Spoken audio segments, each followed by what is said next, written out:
So our next question is from @Captain Jacklid from Tumblr. And actually, since you were talking about, Isadora is quite conscious of her place sort of in the hierarchy, right? And in the scene. Do you know what Isadora's rank is? Because some of them, like, is she a general, a captain, or colonel? Have they explained that to you yet? What's your role within the necro department? Like, are you the head of the necros or just an important teacher? And then any fun insights or background info you came up with while you were sort of like, because it sounds like you have a really intimate understanding of Isadora as a character. So, have you thought about like her childhood or time as a cadet, or sort of how that might inform who she is? Yeah, okay. So um, Isadora's rank, I don't think is ever made really clear in this first season.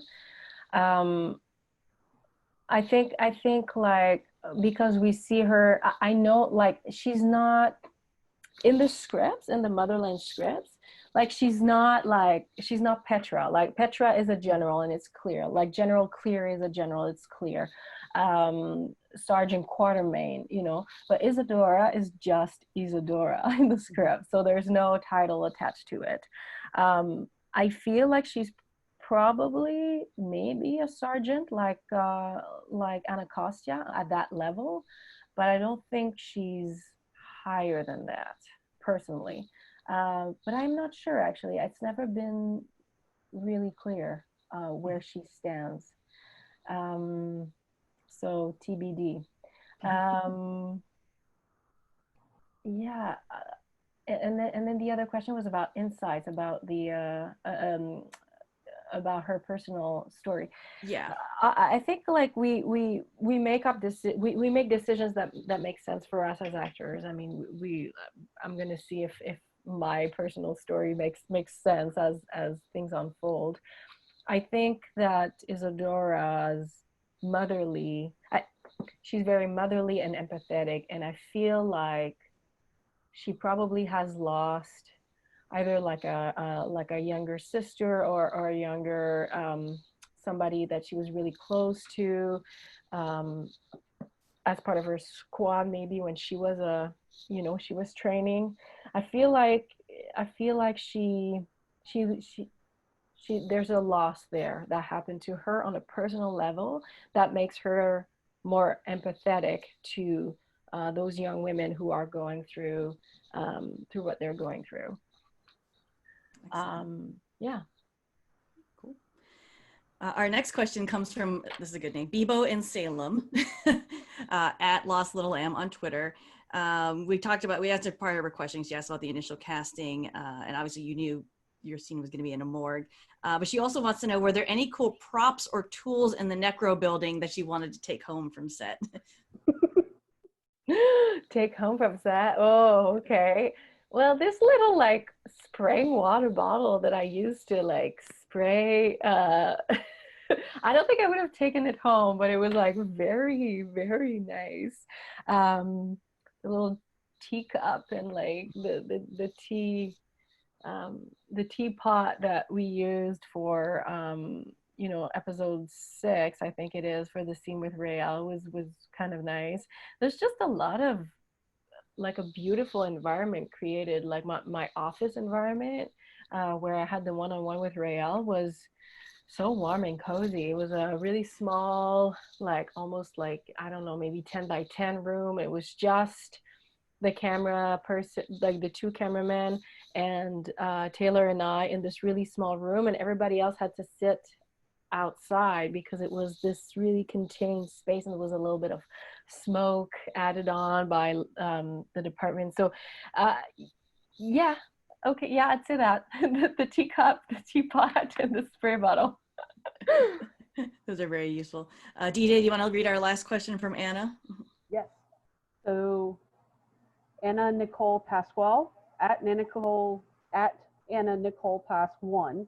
In case of another coup in the military between Petra and Alder, which side, based on season 1, I'm going to add that little in there, which side would Isadora pick? Oh, I don't know where she would go. I don't know. You've been so in tune with both sides. between discovering or helping Petra discover that these witches were her line, no matter how distant, but then also being so in tune and so close, it seems, and trusted by Alder.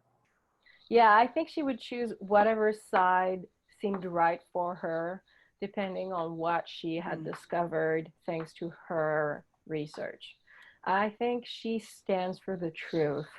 And no matter if it means she came to that conclusion through, I don't know, dissecting bodies, or her mushroom experiment, or going through the archives at Fort Salem. I think if she has a hunch that that she knows what the truth is, then she's going to go for either side.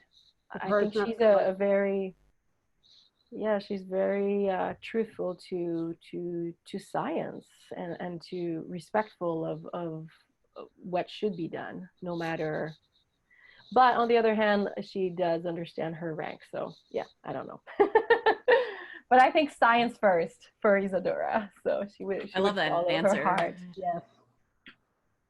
Yeah, that makes a lot of sense. I think Isadora is interesting. She's a real X Factor character for me. I think she's like this really fascinating like utility character, because she can kind of slot in and do these different roles. We're never really sure where her head's at. So I think it'll be interesting to see kind of the role that Elliot has in mind for you in season 2.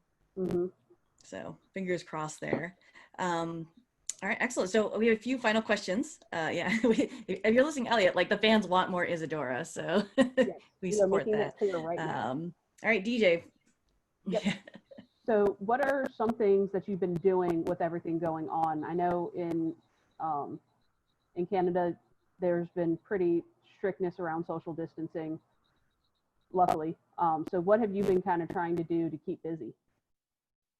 Well, I'm trying to stay happy. Just that in itself, I think, is important. No, I mean, I've been working on a lot of personal goals. I think now I've been isolated since mid-March, so I can't believe it's weird. I feel like the time is moving really slowly, in the sense that I want to get back to work. I want to get back to auditioning. I want to get back out there seeing more friends.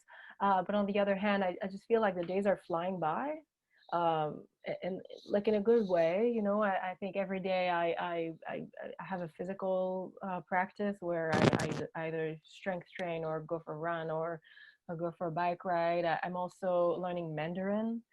I'm also practicing my Spanish and listening to TV shows in Spanish. I now have a friend in Mexico that I do a language exchange with. I'm also reading a lot. I'm reading every day. I educate myself about anti-racism and what's going on in the world.